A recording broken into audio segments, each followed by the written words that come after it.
एक डॉक्टर को 15 वर्ष के एक बच्चे के बेहद जरूरी ऑपरेशन के लिए अस्पताल बुलाया गया। डॉक्टर जल्दी से अस्पताल पहुंचे और ऑपरेशन रूम की तरफ जाने लगे। वहां पर खड़े उस लड़के के पिता बेहद चिंतित थे और वे बहुत देर से डॉक्टर का इंतजार कर रहे थे।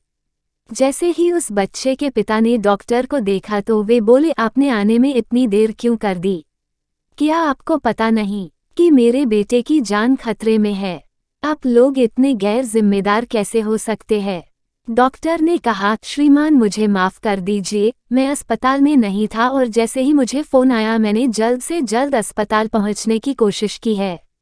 कृपया आप शांत हो जाइए ताकि मैं आपके बेटे का इलाज कर सकूं। लड़के के पिता ने कहा, शांत हो जाऊं? क्या आपका बेटा यहाँ लेटा होता और मौत से लड़ रहा होता तो आप शांत हो जाते? डॉक्टर ने कहा, मिट्टी से हम आए थे और हमें मिट्टी में ही मिल जाना है।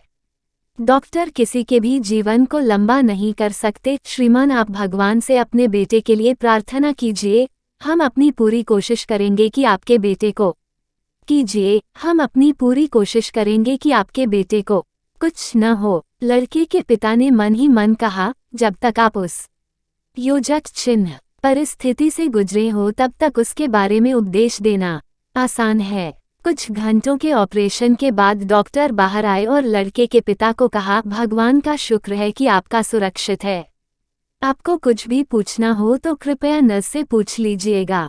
इतना कहकर डॉक्टर जल्दी से वहां से चले गए।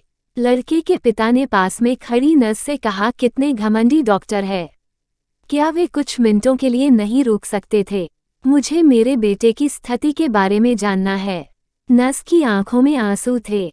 नर्स ने कहा, कल डॉक्टर के बेटे का निधन हो गया था। जब हमने आपके बेटे के ऑपरेशन के लिए फ़ोन किया था तो वे अपने बेटे के अंतिम संस्कार को बीच में छोड़कर ऑपरेशन करने आए थे। अब लौटकर वे अपने बेटे के अंतिम संस्कार के कार्य को पूरा करेंगे।